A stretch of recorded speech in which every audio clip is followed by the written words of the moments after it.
ਸਤਿ ਸ਼੍ਰੀ ਅਕਾਲ ਜੀ, ਮੈਂ ਗੁਰਜਤਿੰਦਰ ਸਿੰਘ ਰੰਧਾਵਾ। ਤੁਸੀਂ ਦੇਖ ਰਹੇ ਹੋ ਪੰਜਾਬ ਮੇਲ USA TV ਚੈਨਲ।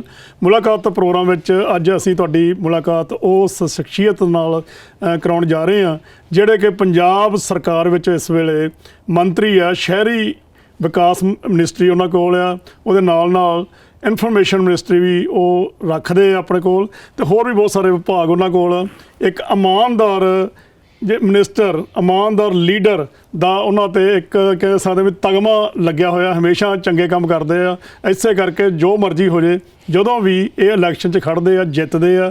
ਇਸ ਤੋਂ ਪਹਿਲਾਂ ਵੀ ਇਹਨਾਂ ਦੇ ਫਾਦਰ ਵੀ ਪੰਜਾਬ ਸਰਕਾਰ ਵਿੱਚ ਮਿਨਿਸਟਰ ਰਹੇ ਸਨ। ਅੱਜ ਸਾਡੇ ਨਾਲ ਪੰਜਾਬ ਮੇਲ ਨਾਲ ਗੱਲਬਾਤ ਕਰਨ ਇੱਥੇ ਪਹੁੰਚੇ ਹੋਏ ਆ ਅਮਰੀਕਾ ਵਿੱਚ। ਅਮਨ ਅਰੋੜਾ ਜੀ, ਸਭ ਤੋਂ ਪਹਿਲਾਂ ਤਾਂ ਤੁਹਾਨੂੰ ਅਮਰੀਕਾ ਦੀ ਧਰਤੀ 'ਤੇ ਪਹੁੰਚਣ 'ਤੇ ਤੁਹਾਡਾ ਨਿੱਘਾ ਸਵਾਗਤ। ਮਿਹਰਬਾਨੀ ਰੰਧਾਵਾ ਸਾਹਿਬ, ਤੁਹਾਡਾ ਵੀ, ਤੁਹਾਡੇ ਪਰਮਾਤਮਾ ਚੈਨਲ ਦੇ ਸਾਰੇ ਸਰੋਤਾਵਾਂ ਨੂੰ ਚੜ੍ਹਦੀਆਂ ਕਲਾਂ ਵਿੱਚ ਰੱਖਣ ਜੀ।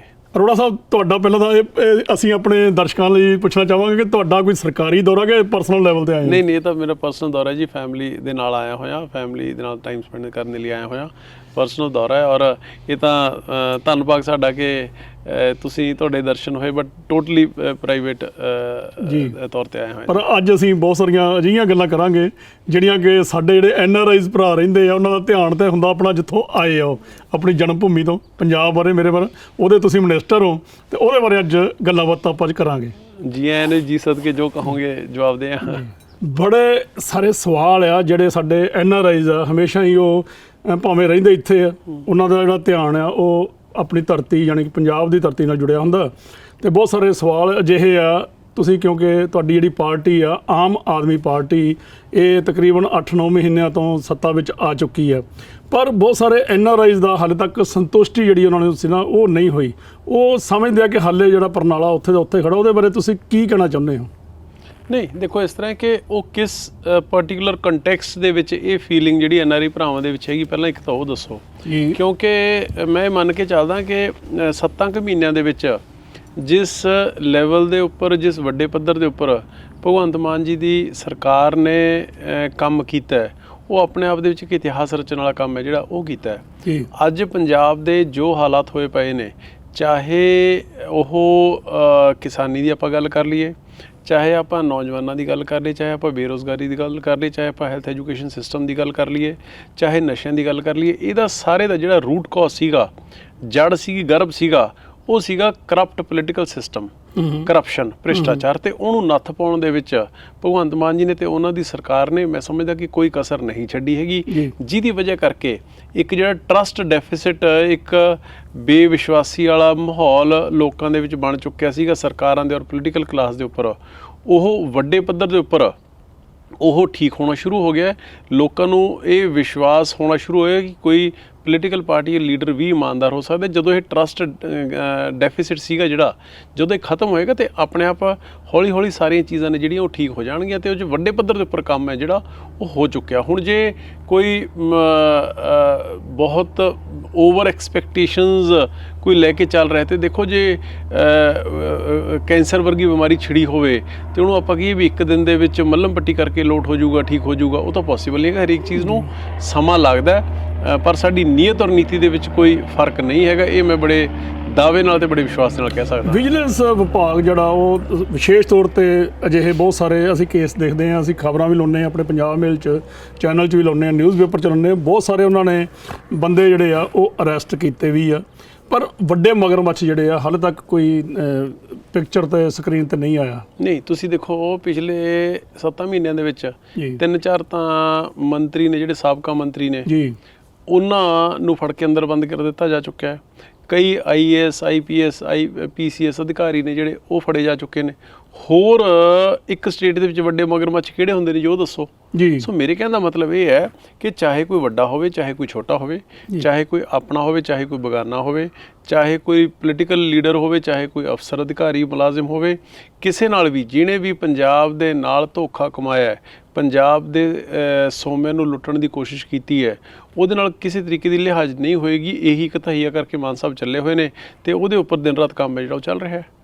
ਲੋਕਾਂ ਦੇ ਇੱਥੇ ਜ਼ਿਹਨ 'ਚ ਬਹੁਤ ਹੁੰਦਾ ਕਿ ਜਿਹੜਾ ਪੰਜਾਬ ਦੀ ਜਿਹੜੀ ਸਿਆਸਤ ਆ ਉਹ ਦਿੱਲੀ ਦੀ, ਮਤਲਬ ਇੱਕ ਤਰ੍ਹਾਂ ਦੀ ਕਹਿੰਦੇ ਉਹਨਾਂ ਦੇ ਅਕੋਰਡਿੰਗਲੀ ਚੱਲਦੀ ਆ, ਪਿੱਛੋਂ ਕੋਈ ਨਿਰਦੇਸ਼ ਆਉਂਦੇ ਆ, ਉਹੀ ਇਹਨਾਂ ਦੇ ਮੁੱਖ ਮੰਤਰੀ ਨੂੰ ਮੰਨਣਾ ਪੈਂਦਾ ਪੰਜਾਬ ਦੇ ਨੂੰ ਇਸ ਵੇਲੇ ਜਿਹੜੇ, ਤੇ ਉਹਦੇ ਬਾਰੇ ਤੁਸੀਂ ਕੀ ਕਹਿਣਾ ਚਾਹੁੰਦੇ ਹੋ? ਦੇਖੋ, ਇਸ ਤਰ੍ਹਾਂ ਕਿ ਇੱਕ ਗਲਤ ਪਰਸੈਪਸ਼ਨ ਹੈ ਜਿਹੜੀ ਜੀ ਇਹ ਬਣਾਉਣ ਦੀ ਕੋਸ਼ਿਸ਼ ਕੀਤੀ ਜਾਂਦੀ ਹੈ ਵਿਰੋਧੀਆਂ ਵੱਲੋਂ। ਮੈਂ ਇਹ ਦੱਸਣਾ ਚਾਹੂੰਗਾ ਤੁਹਾਨੂੰ ਕਿ ਸਾਡੀ ਪਾਰਟੀ ਹੈ ਜਿਹੜੀ ਉਹ ਨੈਸ਼ਨਲ ਪਾਰਟੀ ਹੈ। ਸਾਡੇ ਨੈਸ਼ਨਲ ਕਨਵੀਨਰ ਜਿਹੜੇ ਅਰਵਿੰਦ ਕੇਜਰੀਵਾਲ ਜੀ, ਉਹ ਪਿਛਲੇ 8 ਸਾਲ ਤੋਂ ਬੜੀ ਕਾਮਯਾਬੀ ਦੇ ਨਾਲ ਦਿੱਲੀ ਦੀ ਸਰਕਾਰ, ਜਿਹੜੀ ਕਿ ਅੱਧੀ ਸਰਕਾਰ ਹੈ, ਜਿਹਦੇ ਉੱਪਰ ਹਰ ਟਾਈਮ ਕੇਂਦਰ ਸਰਕਾਰ ਦਾ ਕਹਾੜਾ ਗਰਦਨ ਦੇ ਉੱਪਰ ਲਟਕਿਆ ਰਹਿੰਦਾ ਹੈ, ਉਹ ਚਲਾ ਰਹੇ ਨੇ ਬੜੀ ਕਾਮਯਾਬੀ ਦੇ ਨਾਲ। ਔਰ ਉਹਨਾਂ ਦੀ ਜਿਹੜੀ ਪੋਲਿਸੀਜ਼ ਨੇ, ਉਹਨਾਂ ਦਾ ਜਿਹੜਾ ਗਵਰਨੈਂਸ ਮਾਡਲ ਹੈ, ਉਹਨੂੰ ਇਕੱਲੇ ਦੇਸ਼ ਦੀਆਂ ਹੀ ਸਾਰੀਆਂ ਰਾਜ ਸਰਕਾਰਾਂ ਨਹੀਂ, ਇੰਟਰਨੈਸ਼ਨਲ ਲੈਵਲ ਦੇ ਉੱਪਰ ਵੀ ਉਹਨਾਂ ਦੀ ਗਵਰਨੈਂਸ ਮਾਡਲ ਨੂੰ ਲੋਕ ਖੜ ਖੜ ਕੇ ਦੇਖਦੇ ਨੇ ਸਰਕਾਰਾਂ। ਹੁਣ ਜਦੋਂ ਸਾਡੇ ਕੋਲ ਇੰਨੀ ਨਾਇਬ, ਇੰਨੀ ਇੰਟੈਲੀਜੈਂਟ, ਇੰਨੀ ਸੁਲਝੀ ਹੋਈ ਲੀਡਰਸ਼ਿਪ ਹੋਵੇ ਅਤੇ ਉਹਨਾਂ ਕੋਲ ਤਜਰਬਾ ਵੀ ਹੋਵੇ, ਅਤੇ ਉਹਨਾਂ ਦੇ ਨਾਲ ਕਿਸੇ ਵੀ ਤਰੀਕੇ ਦਾ ਕੋਈ ਸਲਾਹ ਮਸ਼ਵਰਾ ਕਰਨ ਦੇ ਵਿੱਚ ਹਰਜ਼ ਕੀ ਹੈ? ਸਾਡੀ ਸਰਕਾਰ ਦੇ ਮੁਖੀ ਔਰ ਪੂਰਾ 100% ਕੰਟਰੋਲ ਹੈ ਜਿਹੜਾ ਉਹ ਭਗਵੰਤ ਮਾਨ ਜੀ ਦੇ ਕੋਲੇ ਹੈ। ਪਰ ਮੈਂ ਵੀ, ਮਾਨ ਸਾਹਿਬ ਵੀ, ਅਸੀਂ ਸਾਰੇ ਮੰਨ ਕੇ ਚੱਲਦੇ ਹਾਂ ਵੀ ਜੇ ਕਿਤੋਂ ਚੰਗੀ ਗੱਲ ਸਿੱਖਣ ਨੂੰ, ਸਮਝਣ ਨੂੰ ਮਿਲਦੀ ਹੋਵੇ, ਚਾਹੇ 7 ਬਗਾਨੇ ਤੋਂ ਵੀ ਮਿਲਦੀ ਹੋਵੇ, ਤੇ ਰੰਧਾਵਾ ਸਾਹਿਬ ਉਹ 'ਚ ਹਰਜ਼ ਕੀ ਹੁੰਦਾ ਹੈ? ਸੋ ਜੋ ਇਹ ਤਾਂ ਸਾਨੂੰ ਮਾਣ ਹੈ ਕਿ ਸਾਡਾ ਇਹੋ ਜਿਹਾ ਲੀਡਰ ਹੈ ਅਰਵਿੰਦ ਕੇਜਰੀਵਾਲ, ਕਿ ਜਿਨ੍ਹਾਂ ਨੇ ਡਾਇਮੈਂਸ਼ਨਸ ਨੇ ਇੰਡੀਅਨ ਪੋਲੀਟਿਕਸ ਦੀਆਂ ਉਹ ਬਦਲ ਕੇ ਰੱਖ ਦਿੱਤੀਆਂ। ਸੋ ਇਸ ਕਰਕੇ ਉਹਨਾਂ ਦੇ ਨਾਲ ਜੇ ਕਿਸੇ ਗੱਲ ਦਾ ਸਲਾਹ ਮਸ਼ਵਰਾ ਹੁੰਦਾ, ਵੈਸੇ ਵੀ ਆਫੀਸ਼ੀਅਲੀ ਜੇ ਦੇਖਿਆ ਜਾਵੇ ਤੇ ਦੋਨਾਂ ਸਟੇਟ ਗਵਰਨਮੈਂਟਸ ਦਾ ਜਿਹੜਾ ਇੱਕ ਨੌਲੇਜ ਸ਼ੇਅਰਿੰਗ ਐਗਰੀਮੈਂਟ ਹੈ ਉਹ ਹੋਇਆ। ਸੋ ਇਹ ਤਾਂ ਨਾ ਸਿਰਫ ਔਰ ਸਿਰਫ ਬੇਹੂਦਾ ਗੱਲਾਂ ਨੇ ਜਿਹੜੀਆਂ ਉਹ ਆਪੋਜੀਸ਼ਨ ਵਾਲੇ ਲੋਕ ਕਰਦੇ ਨੇ। ਮੈਂ ਹੁਣ ਤੁਹਾਡੇ ਤੋਂ ਇਹਦਾ ਜਿਹੜੇ ਸਵਾਲ ਕਰਦੇ ਨੇ, ਖਾਸ ਤੌਰ 'ਤੇ ਸਾਡੇ ਵਿਰੋਧੀ ਨੇ ਚੰਦਕ, ਉਹਨਾਂ ਨੂੰ ਹੋਰ ਤਾਂ ਕੁਛ ਹੈ ਨਹੀਂ ਗਾ, ਮੈਂ ਤੁਹਾਡੇ ਜ਼ਰੀਏ ਮੈਂ ਉਹਨਾਂ ਨੂੰ ਸਵਾਲ ਕਰਨਾ ਚਾਹੁੰਦਾ ਕਿ ਚਾਹੇ 75 ਸਾਲ ਕਾਂਗਰਸ ਦੀ ਸਰਕਾਰ ਰਹੀ ਤੇ ਚਾਹੇ ਅਕਾਲੀ ਦਲ ਤੇ ਬੀਜੇਪੀ ਦੀ ਸਰਕਾਰ ਰਹੀ, ਉਹਨਾਂ ਨੇ ਤਾਂ ਆਪਦੇ ਹਿਸਾਬ ਨਾਲ ਚਲਾ ਲਈ ਪੰਜਾਬ ਨੂੰ। 75 ਸਾਲ ਉਹਨਾਂ ਨੇ ਆਪਦੇ ਹਿਸਾਬ ਨਾਲ ਚਲਾ ਲਿਆ, ਤੇ ਪੰਜਾਬ ਦਾ ਕੀ ਸੱਤਿਆਨਾਸ਼ ਕਰਕੇ ਰੱਖਦਾ ਤੁਹਾਡੇ ਸਾਰੇ ਸਾਹਮਣੇ ਹੈ। ਸੋ ਮੇਰੇ ਕਹਿਣ ਦਾ ਮਤਲਬ ਇਹ ਹੈ ਕਿ ਉਹਨਾਂ ਤੋਂ ਆਪਦੀ ਅਕਲ ਨੇ ਪੰਜਾਬ ਨੂੰ ਕਿੱਥੇ ਲਿਆ ਖੜਾ ਕੀਤਾ, ਉਹਦੇ ਨਾਲੋਂ ਤਾਂ ਅਸੀਂ ਬੈਟਰ ਹਾਂ ਕਿ ਅਸੀਂ ਆਪਦੀ ਇਮਾਨਦਾਰੀ ਦੇ ਨਾਲ, ਆਪਦੀ ਸਮਝ ਦੇ ਨਾਲ ਕੰਮ ਕਰ ਰਹੇ ਹਾਂ। ਔਰ ਸਾਨੂੰ ਸਾਡੀ ਲੀਡਰਸ਼ਿਪ ਤੋਂ ਕਿਸੇ ਤਰੀਕੇ ਦਾ ਕੋਈ ਗੱਲ ਦੱਸਣ ਨੂੰ, ਸਿੱਖਣ ਨੂੰ, ਪੁੱਛਣ ਨੂੰ ਮਿਲਦੀ ਹੈ, ਸਲਾਹ ਕਰਨ ਨੂੰ ਮਿਲਦੀ ਹੈ, ਅਤੇ ਮੈਂ ਤਾਂ ਇਹਦੇ 'ਚ ਕੋਈ ਹਰਜ਼ ਨਹੀਂ ਸਮਝਦਾ ਹੈਗਾ। ਅੰਟਿਲ ਐਂਡ ਅਨਲੈਸ ਕੋਈ ਪੰਜਾਬ ਦੇ ਜਿਹੜੀ ਚੀਜ਼ ਹਰੇਕ ਹਿੱਤ ਦੇ ਵਿੱਚ ਜਾ ਰਹੀ ਹੈ, ਸੋ ਤਾਂ ਮੈਂ ਕਹਿੰਦਾ ਜੇ ਇੱਕ ਸੱਤ ਵਿਰੋਧੀ ਵੀ ਹੋਵੇ ਉਹ ਤੋਂ ਵੀ ਪੁੱਛ ਲੈਣਾ ਚਾਹੀਦਾ। ਬਿਲਕੁਲ, ਇਹ ਤਾਂ ਆਪਣੀ ਪਾਰਟੀ ਆ।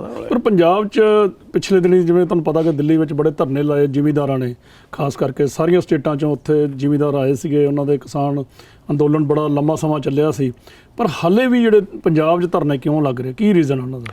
ਦੇਖੋ, ਇਸ ਤਰ੍ਹਾਂ ਕਿ ਜਿਹੜੇ ਤਾਂ ਪਹਿਲਾਂ 3 ਕਾਲੇ ਕਾਨੂੰਨਾਂ ਦੇ ਖਿਲਾਫ ਲੜਾਈ ਲੜੀ ਕਿਸਾਨ ਵੀਰਾਂ ਨੇ, ਉਹ ਸਾਰੀਆਂ ਲਕੀਰਾਂ ਤੋਂ ਉੱਪਰ ਉੱਠ ਕੇ, ਸਾਰੀਆਂ ਸਿਆਸੀ ਸਮਾਜਿਕ ਲਕੀਰਾਂ ਤੋਂ ਉੱਪਰ ਉੱਠ ਕੇ ਉਹ ਇੱਕ ਅੰਦੋਲਨ ਇਹੋ ਜਿਹਾ ਸੀਗਾ ਜਿਸ ਨੇ ਆਪ ਮੁਹਾਰੇ ਚੱਲਣ ਵਾਲੀ ਕੇਂਦਰ ਸਰਕਾਰ ਨੂੰ ਨੱਥ ਪਾਉਣ ਵਾਲਾ ਸਿੰਘਾਂ ਤੋਂ ਫੜ ਕੇ ਕੰਮ ਸੀ ਜਿਹੜਾ ਉਹ ਉਸ ਅੰਦੋਲਨ ਨੇ ਕੀਤਾ। ਉਹ 'ਚ ਵੱਡੀ ਪੱਧਰ ਦੇ ਉੱਪਰ ਕਾਮਯਾਬੀ ਮਿਲੀ, ਉਹ 'ਚ ਅਸੀਂ ਲੋਕਾਂ ਨੇ, ਤੁਸੀਂ ਲੋਕਾਂ ਨੇ, ਹਰ ਵਰਗ ਨੇ ਉਸ 'ਚ ਸਪੋਰਟ ਕੀਤੀ।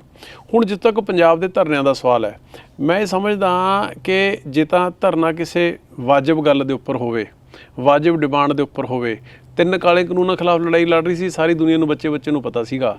ਅੱਜ ਜਿੰਨੇ ਕੁ ਸਾਡੇ ਸਾਥੀ, ਮੈਂ ਸਾਰੇ ਕਿਸਾਨ ਵੀਰਾਂ ਦਾ ਸਤਿਕਾਰ ਕਰਦਾ, ਉਹ ਦੇਸ਼ ਦੇ ਅੰਨਦਾਤਾ ਨੇ, ਪਰ ਹੁਣ ਇਹ ਜਿਹੜੇ ਪੰਜਾਬ ਦੇ ਵਿੱਚ ਕਈ ਵਾਰੀ ਧਰਨੇ ਲੱਗਦੇ ਨੇ, ਹੋ ਸਕਦਾ ਉਹਨਾਂ ਵਿੱਚੋਂ ਕੋਈ ਨਾ ਕੋਈ ਜਾਇਜ਼ ਕਿਸੇ ਗੱਲ ਦੇ ਉੱਪਰ ਵੀ ਲੱਗਦਾ ਹੋਵੇ, ਪਰ ਬਹੁ ਗਿਣਤੀ ਜਿਹੜੇ ਲੱਗ ਰਹੇ ਨੇ ਉਹ ਸਿਰਫ ਔਰ ਸਿਰਫ ਆਪਦੀ ਪ੍ਰੈਜ਼ੈਂਸ, ਆਪਦੀ ਹੋਂਦ ਬਚਾਉਣ ਦੇ ਲਈ ਉਹ ਲੱਗ ਰਹੇ ਨੇ। ਹੁਣ ਮੈਂ ਤੁਹਾਨੂੰ ਇਹਦੀ 1-2 ਐਗਜ਼ਾਮਪਲਾਂ ਦਊਂਗਾ। ਤੁਸੀਂ ਪਿਛਲੇ ਦਿਨਾਂ ਦੇ ਵਿੱਚ ਬਹੁਤ ਵਾਰੀ ਤੁਸੀਂ ਵੀ ਇੱਥੇ ਕਵਰ ਕੀਤਾ ਕਿ ਮੀਟਿੰਗਾਂ ਨੇ ਜਿਹੜੀਆਂ, ਜਦੋਂ ਜਿਹੜੀ ਕਿਸਾਨ ਜਥੇਬੰਦੀ ਨੇ CM ਸਾਹਿਬ ਤੋਂ ਮੀਟਿੰਗ ਮੰਗੀ, ਉਹਨਾਂ ਨੇ ਨਾਲ ਦੀ ਨਾਲ ਇਮੀਡੀਏਟਲੀ ਟਾਈਮ ਦਿੱਤਾ ਅਤੇ ਉਹਨਾਂ ਦੇ ਮਸਲੇ ਡਿਸਕਸ ਹੋਏ, ਜਿਨ੍ਹਾਂ ਵਿੱਚੋਂ ਬਹੁ ਗਿਣਤੀ ਤਾਂ 80-85% ਮਸਲੇ ਇਹੋ ਜਿਹੇ ਹੁੰਦੇ ਸੀਗੇ ਜਿਹ 'ਚ ਕਿਸਾਨੀ ਨਾਲ ਕੋਈ ਲਿੰਕ ਹੀ ਨਹੀਂ ਹੁੰਦਾ ਸੀਗਾ। ਜਿਹੜੇ ਕਿਸਾਨੀ ਨਾਲ ਲਿੰਕਡ ਹੁੰਦੇ ਸੀਗੇ ਉਹਨਾਂ ਦੇ 'ਚ ਬਹੁ ਗਿਣਤੀ ਨੇ ਜਿਹੜੇ ਉਹ ਕਵਰ ਹੋ ਚੁੱਕੇ, ਕੰਮ ਹੋ ਚੁੱਕੇ ਉਹਨਾਂ 'ਤੇ, ਜਾਂ ਕੁਝ ਇਹੋ ਜਿਹੇ ਨੇ ਜਿਨ੍ਹਾਂ ਨੂੰ ਥੋੜ੍ਹਾ ਟਾਈਮ ਲੱਗੂਗਾ। ਹੁਣ ਇੱਕ ਉੱਥੇ ਨਾ ਅਨਫੋਰਚੂਨੇਟ ਟੂ ਸੇ, ਕਹਿੰਦੇ ਹੋਏ ਬੜਾ ਮਨ ਦੁਖੀ ਹੁੰਦਾ ਕਿ ਇੱਕ ਟਰੈਂਡ ਜਿਹਾ ਹੀ ਬਣ ਗਿਆ ਕਿ ਹਰੀ ਗੱਲ ਪਿੱਛੇ ਧਰਨਾ ਜਿਹੜਾ ਉਹ ਲਾ ਕੇ ਆਪਦੀ ਪ੍ਰੈਜ਼ੈਂਸ ਹੈ ਜਿਹੜੀ ਉਹ ਮਨਵਾਓ। ਦੇਖੋ ਬਾਈ ਜੀ, ਇਹ ਕੰਮ ਨਹੀਂ ਚੱਲਦਾ ਹੈਗਾ। ਜਿੰਨਾ 7 ਮਹੀਨਿਆਂ ਦੇ ਵਿੱਚ, ਔਰ ਜਿਹੋ ਜਿਹੀ ਸਾਡੀ ਸਟੇਟ ਦੀ ਇਸ ਟਾਈਮ ਫਾਈਨੈਂਸ਼ੀਅਲ ਕੰਡੀਸ਼ਨ ਹੈਗੀ, ਉਹਦੇ ਵਿੱਚ ਜੇ ਤੁਹਾਨੂੰ ਮੈਂ ਤਿੰਨ ਚਾਰ ਜਿਹੜੇ ਕੁਛ ਕੁ ਜਿਹੜੇ ਕੰਮ ਕਿਸਾਨੀ ਦੇ ਲਈ, ਮੂੰਗੀ ਦੇ ਉੱਪਰ MSP ਉਹ 75 ਸਾਲਾਂ 'ਚ ਕਿਸੇ ਨੇ ਦਿੱਤੀ, ਉਹ ਪੰਜਾਬ ਸਰਕਾਰ ਨੇ, ਮਾਨ ਸਾਹਿਬ ਦੀ ਸਰਕਾਰ ਨੇ ਦਿੱਤੀ। ਸਿੱਧੀ ਬਜਾਈ ਪੰਜਾਬ ਦੇ ਪਾਣੀ ਬਚਾਉਣ ਦੇ ਲਈ 1500 ਰੁਪਏ ਪਰ ਏਕੜ ਜੇ ਕਿਸੇ ਨੇ ਦਿੱਤਾ ਤਾਂ ਉਹ ਇਹ ਸਰਕਾਰ ਨੇ ਦਿੱਤਾ। ਇਸ ਜਿਹੜੇ ਹਾਰਸ ਪਾਵਰ, ਬਿਜਲੀ ਦੀ ਹਾਰਸ ਪਾਵਰ ਘਟਾਉਣ ਦਾ 4750 ਰੁਪਏ ਤੋਂ ਘਟਾ ਕੇ ਉਹਨੂੰ 2500 ਰੁਪਏ ਕਰਨ ਦਾ ਕੰਮ ਜੇ ਕਿਸੇ ਨੇ ਕੀਤਾ ਤਾਂ ਉਹ ਪੰਜਾਬ ਸਰਕਾਰ ਨੇ ਕੀਤਾ। ਜੇ ਇਸ ਵਾਰੀ ਫਸਲ ਝੋਨੇ ਦੇ ਵਿੱਚ ਜੇ ਪਹਿਲਾਂ 8 ਘੰਟੇ ਵੀ ਮੁਸ਼ਕਿਲ ਨਾਲ ਮਿਲਦੀ ਸੀਗੀ, 24 ਘੰਟੇ ਤੱਕ ਬਿਜਲੀ ਸਪਲਾਈ ਹੈ ਜਿਹੜੀ, ਜੇ ਉਹ ਕਿਸੇ ਤੋਂ ਮਿਲੀ ਤਾਂ ਉਹ ਇਸ ਵਾਰੀ ਇਹਨਾਂ 7 ਮਹੀਨਿਆਂ ਦੇ ਵਿੱਚ ਪੰਜਾਬ ਸਰਕਾਰ ਨੇ ਦਿੱਤੀ। ਇਸੇ ਤਰੀਕੇ ਨਾਲ ਹੁਣ ਕਣਕ ਝੋਨੇ ਦੇ ਵਿੱਚ ਜੀਰੀ ਵੇਲੇ ਕਿਸਾਨ ਰੋਲਦੇ ਰਹਿੰਦੇ ਹੁੰਦੇ ਨੇ 15 ਦਿਨ ਮੰਡੀਆਂ ਦੇ ਵਿੱਚ, ਸਵੇਰੇ ਸਿੱਟੋ ਸ਼ਾਮ ਨੂੰ ਬੋਲੀ ਲੱਗ ਜਾਂਦੀ ਸੀਗੀ, ਅਗਲੇ ਦਿਨ ਪੇਮੈਂਟ ਪੈ ਜਾਂਦੀ ਸੀਗੀ, ਉਹ ਇਸ ਵਾਰੀ ਹੋ ਕੇ ਹਟਿਆ। ਇਸੇ ਤਰੀਕੇ ਦੇ ਨਾਲ ਬੇਸ਼ੁਮਾਰ ਇਹੋ ਜਿਹੇ ਕੰਮ ਨੇ। ਹੁਣ ਗੰਨੇ ਦੀ ਆਪਾਂ ਗੱਲ ਕਰ ਲਈ, ਅੱਜ ਤੋਂ 7 ਮਹੀਨੇ ਪਹਿਲਾਂ ਪੰਜਾਬ ਦੇ ਵਿੱਚ ਗੰਨੇ ਦਾ ਜਿਹੜਾ ਰੇਟ ਸੀਗਾ ਉਹ ਸਟੇਟ ਅਸ਼ੋਰਡ ਪ੍ਰਾਈਸ ਸੀ ਜਿਹੜੀ, ਉਹ ਸਭ ਤੋਂ ਘੱਟ ਸੀਗੀ ਪੂਰੇ ਮੁਲਕ ਦੇ ਵਿੱਚੋਂ, ਅੱਜ ਸਭ ਤੋਂ ਵੱਧ ਹੋ ਚੁੱਕੀ ਹੈ ਇਹਨਾਂ 7 ਮਹੀਨਿਆਂ ਦੇ ਵਿੱਚ। ਸੋ ਇੰਨੇ ਕੰਮ ਨੇ ਜਿਹੜੇ ਉਹ ਹੋ ਚੁੱਕੇ ਨੇ ਔਰ ਬੇਤਹਾਸ਼ਾ। ਇਹ ਸਿਰਫ ਮੈਂ ਕਿਸਾਨਾਂ ਦੀ ਗੱਲ ਕਰ ਰਿਹਾ, ਕਿਸਾਨੀ ਨਾਲ ਸੰਬੰਧਿਤ ਆ। ਹੁਣ ਇੰਨਾ ਕੁਝ ਆਮ ਕਿਸਾਨ ਤਾਂ ਜੀ ਦੇਖੋ ਅੱਜ ਦੀ ਡੇਟ ਦੇ ਵਿੱਚ ਪੂਰਾ ਖੁਸ਼ ਹੈ। ਹਾਂ, ਕੁਝ ਕੁ ਜਥੇਬੰਦੀਆਂ ਦੇ, ਸਾਰੀਆਂ ਦੇ ਨਹੀਂ, ਕੁਝ ਕੁ ਜਥੇਬੰਦੀਆਂ ਦੇ ਲੀਡਰ ਸਾਹਿਬਾਨ ਇਹੋ ਜਿਹੇ ਨੇ ਜਿਹੜੇ ਕਿ ਸਿਰਫ ਔਰ ਸਿਰਫ ਆਪਦੀ ਹੋਂਦ, ਆਪਦੀ ਪ੍ਰੈਜ਼ੈਂਸ ਦਿਖਾਉਣ ਦੇ ਲਈ ਉਹ ਹਰੇਕ ਗੱਲ ਦੇ ਉੱਪਰ ਉਹ ਕਹਿੰਦੇ ਨੇ ਵੀ ਧਰਨਾ ਲਾਓ, ਹਰੇਕ ਗੱਲ ਦੇ ਵਿੱਚ ਪ੍ਰੋਟੈਸਟ ਕਰੋ। ਇਹਦੇ ਨਾਲ ਹੁਣ ਹੋ ਕੀ ਰਿਹਾ?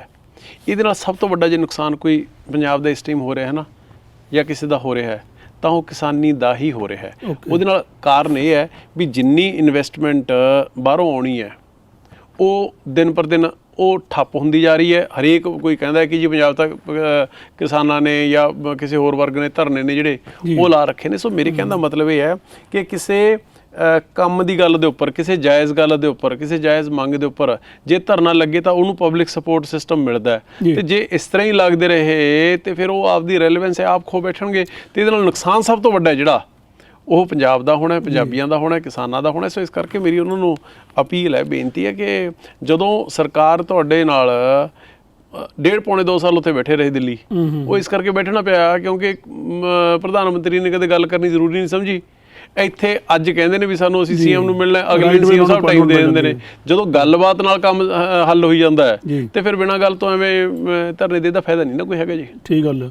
ਇਹਦੇ ਨਾਲ ਹੀ ਇੱਕ ਵੱਡਾ ਜਿਹੜਾ ਮਸਲਾ ਇਸ ਵੇਲੇ ਅਧਿਆਪਕਾਂ ਦਾ, ਜਿਹੜੇ ਜਿਨ੍ਹਾਂ ਨੂੰ ਨੌਕਰੀ ਨਹੀਂ ਮਿਲੀ, ਅਨਪਲਾਇਡ ਜਿਹੜੇ ਅਧਿਆਪਕ ਆ, ਪੜ੍ਹ ਲਿਖ ਕੇ ਹਾਲੇ ਵੀ ਉਹ ਟੈਂਕੀਆਂ ਤੇ ਚੜ੍ਹ ਰਹੇ ਆ ਜਾਂ ਸੜਕਾਂ ਤੇ ਬੈਠੇ, ਉਹਨਾਂ ਦਾ ਕੋਈ ਮਸਲਾ ਹੱਲ ਹੁੰਦਾ ਨਜ਼ਰ ਆਉਂਦਾ? ਦੇਖੋ ਇਸ ਤਰ੍ਹਾਂ ਕਿ ਹਰੇਕ ਚੀਜ਼ ਨੂੰ ਨਹੀਂ, ਜਦੋਂ ਗੱਠਾਂ ਦਿੱਤੀਆਂ ਹੁਣ ਹੱਥ ਨਾਲ ਤੇ ਉਹ ਕਈ ਵਾਰੀ ਮੂੰਹ ਨਾਲ ਖੋਲ੍ਹੀਆਂ ਪੈਂਦੀਆਂ ਨੇ। ਹੁਣ ਪਿਛਲੇ ਸਮਿਆਂ ਦੇ ਵਿੱਚ ਪਿਛਲੀਆਂ ਸਰਕਾਰਾਂ ਨੇ ਇੰਨੀਆਂ ਕੁ ਗੱਠਾਂ ਦੇਤੀਆਂ, ਖਾਸ ਤੌਰ 'ਤੇ ਅਧਿਆਪਕਾਂ ਦਾ ਜਾਂ ਮੁਲਾਜ਼ਮਾਂ ਦੇ ਮਸਲਿਆਂ ਸੰਬੰਧੀ, ਉਹਨਾਂ ਨੂੰ ਹੁਣ ਖੋਲ੍ਹਣ ਦੇ ਵਿੱਚ ਟਾਈਮ ਤਾਂ ਸਾਨੂੰ ਲੱਗ ਰਿਹਾ ਹੈ। ਇਹਨਾਂ 7 ਮਹੀਨਿਆਂ ਦੇ ਵਿੱਚ ਤਕਰੀਬਨ 30-32 ਹਜ਼ਾਰ ਨਵੇਂ ਮੁਲਾਜ਼ਮ ਜਾਂ ਪੁਰਾਣੇ ਨੂੰ ਰੈਗੂਲਰਾਈਜ਼ ਕੰਮ ਹੈ ਜਿਹੜਾ ਉਹ ਭਗਵੰਤ ਮਾਨ ਜੀ ਦੀ ਸਰਕਾਰ ਕਰ ਰਹੀ ਹੈ। ਔਰ ਅਸੀਂ ਇਸ ਤਰੀਕੇ ਨਾਲ ਕਰ ਰਹੇ ਹਾਂ, ਦੂਜੀਆਂ ਸਰਕਾਰਾਂ ਵਾਂਗੂ ਨਹੀਂ ਕਿ ਜਦੋਂ 3 ਮਹੀਨੇ ਰਹਿ ਗਏ 5 ਸਾਲ ਪੂਰੇ ਹੋਣ ਦੇ ਵਿੱਚ ਉਦੋਂ ਕੰਮ ਕਰੀਏ। ਪਹਿਲੇ ਦਿਨ ਤੋਂ ਮਾਨ ਸਾਹਿਬ ਲੱਗੇ ਹੋਏ ਨੇ, ਅਸੀਂ ਸਾਰੇ ਲੱਗੇ ਹੋਏ ਹਾਂ। ਅਤੇ ਉਸ ਤੋਂ ਬਾਅਦ ਵੀ ਜੇ ਕੋਈ ਕਹੇ ਵੀ ਅਸੀਂ ਤਾਂ ਟੈਂਕੀਆਂ ਦੀ ਚੜ੍ਹਨਾ, ਅਤੇ ਉਹਦਾ ਹੱਲ ਕੀ ਹੈ? ਹੁਣ ਮੈਂ ਤੁਹਾਨੂੰ ਇੱਕ ਐਗਜ਼ਾਮਪਲ ਦਊਂਗਾ। ਆਹ ਤਕਰੀਬਨ ਮਹੀਨੇ ਕੁ ਪਹਿਲਾਂ ਇੱਕ ਖਬਰ ਲੱਗੀ ਕਿ ਜਿਨ੍ਹਾਂ ਨੂੰ ਰੈਗੂਲਰਾਈਜ਼ ਕਰਕੇ ਨੌਕਰੀਆਂ ਦੇ ਦਿੱਤੀਆਂ, ਉਹ ਸੰਗਰੂਰ ਦੇ ਵਿੱਚ ਉਹ ਪ੍ਰੋਟੈਸਟ ਕਰਕੇ ਗਏ ਨੇ। ਔਰ ਉਹਨਾਂ ਦੀ ਮੰਗ ਇਹ ਸੀਗੀ ਕਿ ਜੀ ਸਾਡੀਆਂ ਪੋਸਟਿੰਗਾਂ ਨੇ ਜਿਹੜੀਆਂ ਉਹ ਕੰਢੀ ਇਲਾਕੇ ਦੇ ਵਿੱਚ ਕਰ ਦਿੱਤੀਆਂ। ਨੌਕਰੀ ਮਿਲ ਗਈ ਫਿਰ ਵੀ ਖੁਸ਼? ਹਾਂ, ਮੇਰੀ ਗੱਲ ਤਾਂ ਸੁਣੋ ਨਾ ਤੁਸੀਂ। ਕਮਾਲ ਦੀ ਗੱਲ ਹੈ ਵੀ ਕਈ ਵਾਰੀ ਤਾਂ ਮਨ ਦੁਖੀ ਹੁੰਦਾ ਹੈ ਕਿ ਯਾਰ ਤੁਸੀਂ ਜਿੰਨਾ ਮਰਜ਼ੀ ਕਰੀ ਚੱਲੋ। ਕਈ ਕੁਝ ਸਾਥੀ ਤਾਂ ਇਹੋ ਜਿਹੇ ਹੁੰਦੇ ਨੇ ਜਿਹੜੇ ਪਰਮਾਤਮਾ ਦਾ ਸ਼ੁਕਰਾਨਾ ਕਰਨ ਦੀ ਥਾਂ 'ਤੇ ਹਮੇਸ਼ਾ ਦੁਖੀ ਰਹਿੰਦੇ ਨੇ ਇਸ ਗੱਲ 'ਤੇ। ਤੁਸੀਂ ਹੁਣ ਮੈਨੂੰ ਗੱਲ ਦੱਸੋ, ਐਡ ਨਿਕਲਦੀ ਹੈ ਔਰ ਐਡ ਨਿਕਲਦੀ ਹੈ ਵੀ ਇਹ ਜਿਹੜੇ ਬਾਰਡਰ ਏਰੀਆਜ਼ ਨੇ ਉਹਨਾਂ ਵਾਸਤੇ ਇਹ ਪੋਸਟਿੰਗਾਂ ਨੇ ਜਿਹੜੀਆਂ ਉਹ ਨੌਕਰੀਆਂ ਦਿੱਤੀਆਂ ਜਾਣਗੀਆਂ ਜੀ। 3 ਸਾਲ ਦਾ ਪ੍ਰੋਬੇਸ਼ਨ ਪੀਰੀਅਡ ਹੋਊਗਾ ਅਤੇ ਆਹ ਪੇ ਸਕੇਲ ਹੋਊਗਾ। ਪਹਿਲਾਂ ਪ੍ਰੋਟੈਸਟ ਕਰਕੇ ਨੌਕਰੀ, ਪ੍ਰੋਟੈਸਟ ਕੀਤਾ, ਕਰ ਰਹੇ ਸੀ, ਲੰਬੇ ਸਮੇਂ ਤੋਂ ਕਰ ਰਹੇ ਸੀਗੇ, ਉਹਨਾਂ ਦੀ ਕਿਸੇ ਸੁਣਵਾਈ ਨਹੀਂ ਕੀਤੀ। ਮਾਨ ਸਾਹਿਬ ਨੇ ਉਹਨਾਂ ਦੀ ਸੁਣਵਾਈ ਕੀਤੀ, ਨੌਕਰੀਆਂ ਦੇਤੀਆਂ। ਉਹ ਤੋਂ ਮਗਰੋਂ ਪ੍ਰੋਟੈਸਟ ਇਸ ਗੱਲ ਦਾ ਸੰਗਰੂਰ ਦੇ ਵਿੱਚ ਸ਼ੁਰੂ ਹੋ ਗਿਆ ਕਿ ਜੀ ਅਸੀਂ ਕੰਢੀ ਏਰੀਏ ਦੇ ਵਿੱਚ ਜਾ ਕੇ ਨੌਕਰੀ ਨਹੀਂ ਕਰਨੀ, ਅਸੀਂ ਘਰ ਤੋਂ ਦੂਰ ਬੈਠੇ ਘਰ ਦੇ ਨੇੜੇ ਲੈ ਕੇ ਆਓ। ਸਾਡਾ ਪ੍ਰੋਬੇਸ਼ਨ ਪੀਰੀਅਡ 3 ਸਾਲ ਦਾ ਨਹੀਂ ਹੋਣਾ ਚਾਹੀਦਾ ਜੀ, 2 ਸਾਲ ਦਾ ਹੋਣਾ ਚਾਹੀਦਾ। ਸਾਨੂੰ ਆਹ ਪੇ ਸਕੇਲ ਨਹੀਂ ਚਾਹੀਦਾ, ਸਾਨੂੰ ਆਹ ਪੇ ਸਕੇਲ ਚਾਹੀਦਾ। ਜਦੋਂ ਭਾਈ ਸਾਹਿਬ ਤੁਹਾਨੂੰ ਪਹਿਲੇ ਦਿਨ ਹੀ ਪਤਾ ਸੀਗਾ ਵੀ ਆਹ ਕੰਡੀਸ਼ਨਾਂ ਨੇ, ਜੇ ਉਹ ਨਹੀਂ ਮਨਜ਼ੂਰ ਸੀਗਾ ਤੇ ਫਿਰ ਤੁਸੀਂ ਨੌਕਰੀ ਨਾ ਲੈਂਦੇ, ਕੋਈ ਹੋਰ ਬੱਚਾ ਐਡਜਸਟ ਹੋ ਜਾਂਦਾ। ਨੌਕਰੀ ਵੀ ਲੈ ਲਈ ਤੇ ਮੁੜ ਕੇ ਪ੍ਰੋਟੈਸਟ ਵੀ ਚੱਲ ਰਿਹਾ ਹੈ, ਔਰ ਚੱਲ ਰਿਹਾ ਹੈ ਸਕੂਲਾਂ ਦੇ ਵਿੱਚ ਪੜ੍ਹਾਈ। ਉਹਦੇ ਨਾਲ ਜਦੋਂ ਪੜ੍ਹਾਈ ਨਹੀਂ ਕਰਾਉਣੀ ਹੈਗੀ ਤੇ ਪ੍ਰੋਟੈਸਟ ਕਰਨਾ ਤੇ ਪੜ੍ਹਾਈ ਬੱਚਿਆਂ ਦੀ ਖਰਾਬ ਹੋਊਗੀ। ਉਹ ਬੱਚੇ ਕਿਹਦੇ ਨੇ? ਉਹ ਵੀ ਆਪਣੇ ਬੱਚੇ ਨੇ। ਸੋ ਇਸ ਕਰਕੇ ਮੇਰੇ ਕਹਿਣ ਦਾ ਮਤਲਬ ਇਹ ਹੈ ਕਿ ਇਹ ਚੀਜ਼ਾਂ ਦੇਖੋ ਬਹੁਤੀ ਦੇਰ ਚੱਲਣੀਆਂ ਨਹੀਂ ਹੈਗੀਆਂ। ਮੈਂ ਸਾਰਿਆਂ ਨੂੰ ਹੱਥ ਬੰਨ੍ਹ ਕੇ ਬੇਨਤੀ ਕਰਦਾ ਕਿ ਪੰਜਾਬ ਹੈ ਜਿਹੜਾ, ਪੰਜਾਬ ਡਜ਼ ਨਾਟ ਮੀਨ ਇਕੱਲੇ ਭਗਵੰਤ ਮਾਨ ਜੀ ਜਾਂ ਅਮਨ ਅਰੋੜਾ ਜਾਂ ਕੈਬਨਿਟ ਜਾਂ ਆਮ ਆਦਮੀ ਪਾਰਟੀ ਜਾਂ ਸਰਕਾਰ ਨਾ। ਪੰਜਾਬ ਮੀਨਸ 2.25 ਕਰੋੜ ਜਨਤਾ।